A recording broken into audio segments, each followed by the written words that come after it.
I wanted to have a quick chat with you today about a Lego set 41757 that I found on the upcoming Lego sets coming out on the 1st of June this year. Lego Friends set Botanical Garden. Really interesting looking set, this one, I think. For me, one of the most interesting looking sets of the summer to come out. Lots of natural elements, lots of positive things, in my personal opinion, of things that I'm sort of looking for from a Lego set to be adding to a collection. Although I don't have a Lego city, I do have a few sort of pieces that this would probably go quite nicely with. I think the thing that kind of drew me in particular with this set is the shape of the building. I think, this glass dome piece here and the multiple glass pieces that you use, allowing you to see right into the set, really, really interesting, and some really interesting part usage, as you'll see in a few minutes. But I think, if we're looking at the outside of the building, really interesting, as I said, glass sort of dome on top with two sort of side entrances here, and a clever use of one of the fountain pieces on the side for sort of more coloured aspects, and a lovely little fountain piece on top.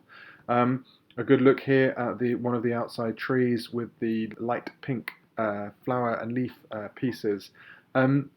Just before I go on to the back, here you have a bit more of a close-up with again, a really interesting use of the typical Lego frog piece here in the bright sort of pink. And here, this one is not something I've seen before, the collar piece here in the green. I mean, it's often used for bird nests. Personally, I use it a lot for my Vikings. That's what I tend to use those for, my Black Falcon army. That's usually kind of what I use.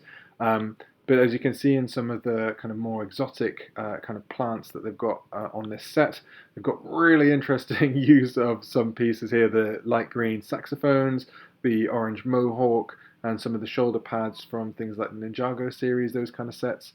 But they come together really, really nicely to make some really good looking plants. A lot of sort of variety, I think, in there as well. Nice little sort of pond on the side with this fountain kind of feeding into it. So yeah, overall for me, a really, really interesting looking set, and I think one that I probably will be looking to add to my collection. Here you have a good look at some of the butterflies, which you can actually see from the outside through this glass-looking dome, and I think there's also a spinning function possibly on the roof piece up here. Um, for me, there's two things that I'm not particularly keen on in this set. One is the figures. I mean, I don't mind Lego Friends figures really, but I'm more of a classic Lego figure person. But I think they're good-looking, figures with nice printing, but just not personally my preference when it comes to Lego minifigures. My big bugbear with this set, however, is it is only a quarter really of a full botanical garden. If you look at this, the two glass dome pieces only represent a quarter of a circle, so technically you'd probably need four of these to make a full sort of set, which at 75 quid a pop for me is quite pricey, but nonetheless I think a beautiful looking set, and one that I'm probably going to be getting and looking forward to. Cheers guys!